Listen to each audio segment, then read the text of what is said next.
Well, a Memphis high school student is back home after weeks in federal custody. Yesser Lopez Sosa, a student at Memphis Business Academy, was detained during a traffic stop while he was a passenger on the way to a soccer game. Now, the 18-year-old was held at a detention facility in Mason for weeks, separated from his family and classmates before a judge ordered his release. At a press conference this week, State Representative Gabby Salinas and his attorney claim there are still major gaps in what led up to that detention.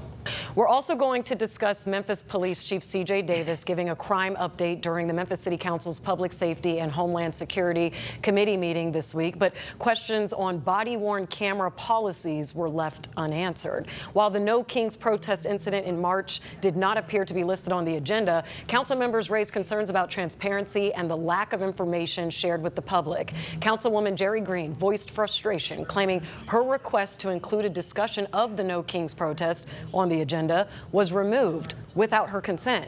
Green said she had asked both the city attorney and Chief Davis to address concerns publicly, but instead the matter was moved to a private executive session. I'm going to open up to Scott here as the former councilman and chair. Why would that decision be made publicly when that whole debacle was so public? I don't know. I agree with Councilwoman Green. I would be outraged if I was on the council and I made a request like that of the police chief and the city attorney and was basically stonewalled.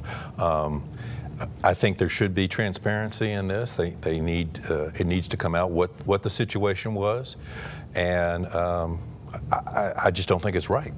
Okay. All right. Do you want to make a comment about the No Kings protest and the way CJ Davis or Chief Davis handled that?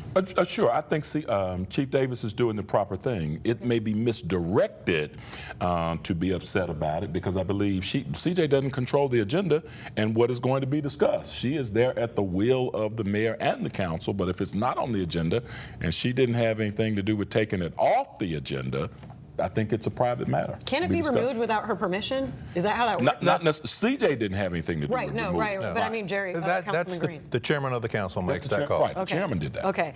For the sake of time, let's turn to the immigration case here. So, Otis, I know you wanted to make a comment about this. Is there valid questioning here about how that traffic stop and his detention happened? Absolutely.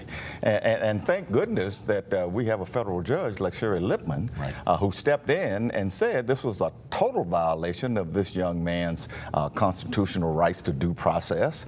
And she went even further and enjoined the government from further pursuing his detention. I mean, the guy was in there for 9 weeks, I think, and was not allowed a bond.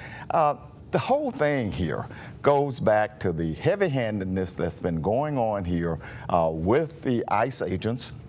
I heard that the police said, or the mayor said that, well, they didn't call the ICE people when they stopped the car. Well, how did they find out about it? Apparently they were listening to the police radio, but how did they know somebody was in the car that was undocumented? Yeah. There's a whole lot of issues here.